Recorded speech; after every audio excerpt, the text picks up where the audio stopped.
أعوذ بالله من الشيطان الرجيم بسم الله الرحمن الرحیم. فصل ثابت دی په بیان کې وینسب ودی دروي العاشر عاشر هغه څوک دی چې د باچا د طرف څخه ودرېږي دغه د خلکو څخه عشرونه او زکاتونه راټولي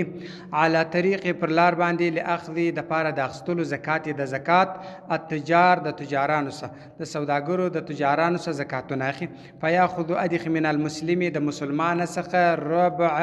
څلرم العشر د عشر یعنی یو شی لسمه حصہ چې د لسمه حصہ څلرمه ته د ربع د عشر ویل کیږي ومن الذمی د هندوس دی اخی ضعفه یا ضعفه د چند وصدق رشتیا وینکی دی کې معال یمین سره د قسم یعنی د رشتیا و بولی سره د قسم د جنواخي ان انکر کچیر منکر وو الحول پر کال باندې یعنی ول فراغ او د فارغېدو سمینه دیني د پور یعنی د پر دې منکر و چې پر دې کال نه دی تیر سوی یا پر دې باندې ول چې پر د پور سند خالص م پر ما پور باندې دی او دعایا یا یدا دعوا وک ادا ان پر ادا کول باندې الی عاشر اخر وبل عاشر ته ما ورکله بل هغه زکات اخستون کی چې هغه ته ورکله يعلم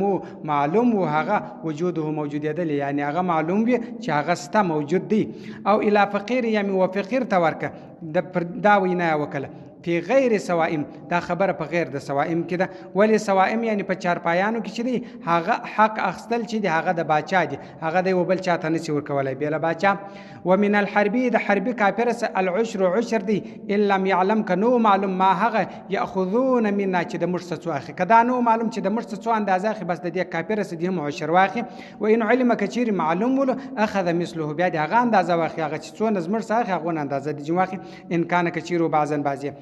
ولم ياخذ ندي اخي منه ددس الا لم ياخذ منا كثير د مسناخ دغه حربي کافر سدي هم ناخي كثير د کافرانو یعنی د دې زمر سناخ د مسلمانانو سناخ د دې سدي هم ناخي وعشر د باخي خمر د شراب الزمي د هندوس لا خنزير نه د خنزير د شراب عشر د جواخ د خنزير عشر د نه جنخ ولا نه د جنخ امانت د امانت شي او امانت شي غیر اخست دي د دې عشر د نه جنخ وعشر د باخي الحربي د حربي کافر ثانيا دوموار قبل د مخ حول د کال چې کال نه دی پر تیر سوی د کال د مخه د دوم وار جن واخه څو وخت جائین چراتلون کې امداري د خپل دارسه یعنی د دار حرب سبرته دی راځي دوم پلا دی بیا جمخ یو وار خوراله جن واخستي د چې بیا ولاړی بیرته دوم پلا بیا رالی دوم پلا چې بیا راځي بیا د جن واخه صدق الله العلی العظیم وصدق الرسول النبي الامي الكريم ونحن على ذلك من الشاهدين والشاكرين والحمد لله رب العالمين.